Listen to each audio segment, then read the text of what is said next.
Hi friends, ত্রিপুরার মেয়ে স্বপ্নার চ্যানেলে সকলকে স্বাগত। চলো আজ তোমাদের সঙ্গে আমি একটা পরিচয় শেয়ার করি। সেটা হলো আমারই পরিচয়। আমি কে বলো তো? আমি ত্রিপুরারই একজন মেয়ে, আর বর্তমানে কলকাতায় বাসিন্দা। এবার তোমরা বলতেই পারো, ত্রিপুরার মেয়ে কলকাতায় আমি কি করছি?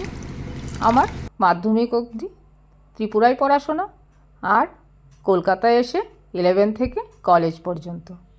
এইবার সেখান থেকেই পড়াশুনো, তারপরে বিয়ে। এইবার সেই অনুযায়ী আজ আমি কর্মরত শ্বশুর বাড়িতে। এই যে কর্ম করছি, দেখে নাও। এটাই তো আমাদের কর্ম, বলো। এইবার আমি ফ্রাইড রাইস আর চিলি চিকেন আজ রান্না করছি, সেটাই তোমাদের সঙ্গে শেয়ার করছি, আর আমার পরিচয়টাও দিয়ে ফেললাম। অনেকেই তোমরা যে জানতে চাও যে আমি হয়তো ভাবো আমি ত্রিপুরায় মেয়ে, ত্রিপুরাতে থেকে ভিডিওগুলি হয়তো ছাড়ছি। না বন্ধুরা, আমি কলকাতা থেকে ভিডিওগুলি ছাড়ি, শ্বশুরবাড়ি থেকে। এই যে আমি রান্নাবান্না করছি, সেটাই শেয়ার করছি তোমাদের সঙ্গে। আজকের মেনু ছিল fried rice chilli chicken. Fried রাইসটা বানিয়ে নিচ্ছি, তারপরেই জমিয়ে খাওয়া দাওয়া হবে। শীতকালে একটু ফ্রাইড রাইস না খেলে জমে না। এইবার শীতে সত্যি এখনও করে উঠতে পারি, তাই আজ বানালাম আর সেটাই শেয়ার করছি।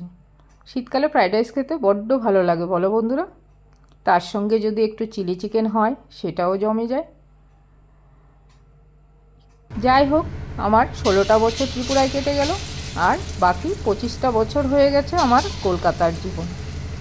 সত্যি খুব ছোটোবেলার কথা মনে পড়লে খুবই ভালো লাগে।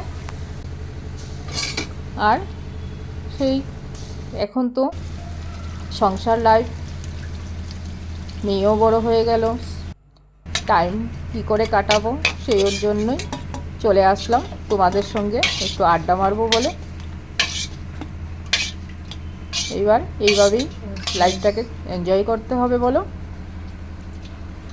আমার চিলি চিকেন রান্না হয়ে যাচ্ছে, তার মধ্যে দিয়ে গ্রেভিগুলি সস দিয়ে ভালোভাবে পেঁয়াজ টেয়াজ দিয়ে নাড়াচাড়া করে নিয়েছি, কষিয়ে নিয়েছি। এবার চিকেনটাকেও দিয়ে দিচ্ছি, সঙ্গে দিয়ে দিলাম ক্যাপসিকাম, আর একটু শীতে যেহেতু এখন কড়াইশুঁটি অ্যাভেলেবেল, সেটাও দিয়ে দিলাম।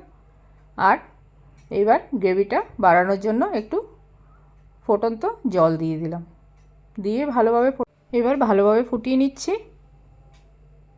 তারপরেই আমার রান্না শেষ। একটু লেগে গেছিলো, তাই অন্য কড়াতে নিয়ে নিলাম। আমাদের দেখো আজ ফ্রাইড রাইস, চিলি চিকেন আর চাটনি। কেমন হলো আজকের মেনুটা অবশ্যই কমেন্ট করে জানাবে বন্ধুরা। ধন্যবাদ।